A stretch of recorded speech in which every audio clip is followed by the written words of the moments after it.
இன்றைக்கு தமிழகத்தில் சரியான பரிசோதனை நம்ம ஏழைகளுக்கு சரியான முறையில் பரிசோதனை செய்யாத காரணத்தில் பல பேர் புற்றுநோயால் பாதிக்கிறாங்க.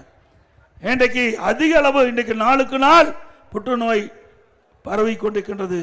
ஆனால் இந்த புற்றுநோய் ஆராய்ச்சியாளர்கள் தெரிவிக்கப்பட்ட கருத்து, ஆனால் இந்த அரசு கண்டுகொள்ளவில்லை. அனைத்து இந்திய அண்ணா திராவிட முன்னேற்ற கழக அரசுக்கின்ற பொழுது 15 லட்சம் பேர்களுக்கு அங்கே பரிசோதனை செய்யப்பட்டது. மருத்துவம் 15 லட்சம் மருத்துவ முகாம் நடத்தப்பட்டது.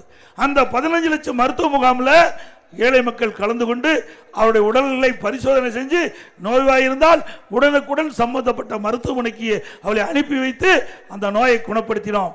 இன்றைக்கு விடியா திமுக அரசு இதை எதுவுமே கண்டுகொள்ளாத காரணத்தினால் ஏழை மக்கள் அதிகமாக இந்த புற்றுநோயால் பாதிக்கிறாங்க.